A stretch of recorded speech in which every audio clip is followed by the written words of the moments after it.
Congratulations on your purchase of a new Sea-Doo watercraft. This is a short video filled with safety information. In addition to watching this video, take the time to read and follow your operator's guide. It should be kept on board. Moreover, locate and read the various warning labels which are on your personal watercraft. Throughout this video will be safety messages to reduce the risk of severe injury or even death. If you have friends who ride or are interested in riding Sea-Doo personal watercrafts, show them this video and review the operator's guide and the on-product warning labels with them. You'll be doing your part to ensure our sport remains safe and enjoyable.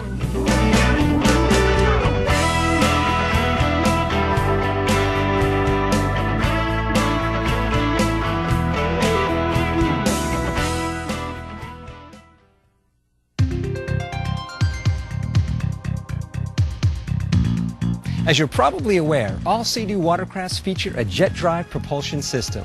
In this section, we'll explain what a watercraft jet drive is and how to properly steer your watercraft.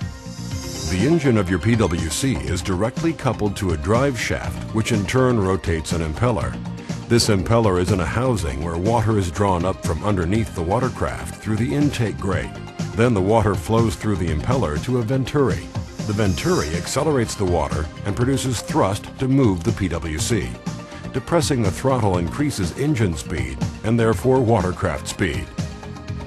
Sea-Doo watercrafts have a steerable nozzle at the rear of the boat, controlled by handlebars, which direct the stream of water from left to right. This is a key characteristic of all jet drive systems and must be kept in mind when operating a Sea-Doo watercraft. Do not release throttle when trying to steer away from an object. You need throttle to steer. Always check throttle and steering controls for proper operation before starting the PWC. The steering efficiency of your PWC will differ depending on the number of passengers, loads, water conditions, and environmental factors such as the wind. Your PWC may be equipped with the off-power assisted steering system, also called OPAS. The side vanes on the rear sides of the hull turn as the steering is turned to assist the PWC in turning. Your PWC may be equipped with the off-throttle assisted steering system, also called OTAS. This system provides additional maneuverability in off-throttle situations. The OTAS system is electronically activated and slightly increases the engine speed in some situations. Please consult your operator's guide for all the details. Keep away from the intake grate while the engine is on. Items such as long hair, loose clothing, or PFD straps can become entangled in moving parts, resulting in severe injury or drowning. Do not apply throttle when anyone is in the rear of the PWC. Turn engine off or keep engine at idle. Water and/or debris exiting the jet thrust nozzle can cause severe injury.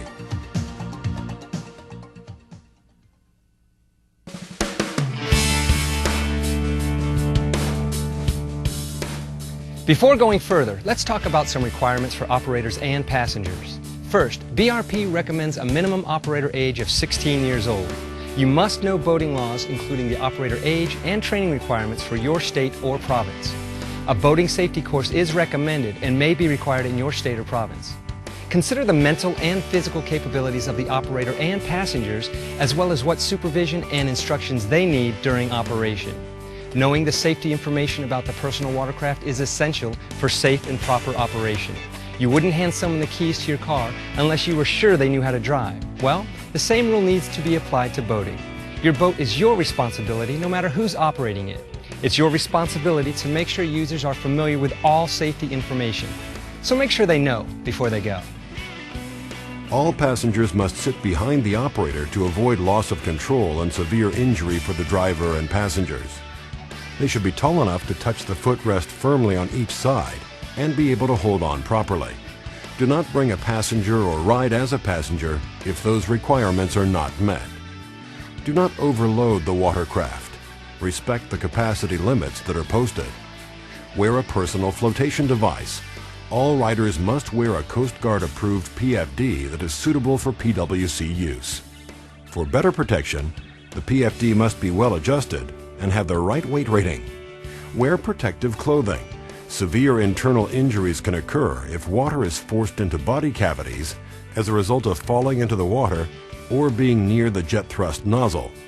Normal swimwear does not adequately protect against forceful water entry into lower body openings of males or females. All riders must wear a wetsuit bottom or clothing that provides equivalent protection. Footwear, gloves, and goggle glasses are recommended. Your operator's guide contains detailed information to help you choose the right protection. Everyone knows you shouldn't get behind the wheel of a car if you've had a drink.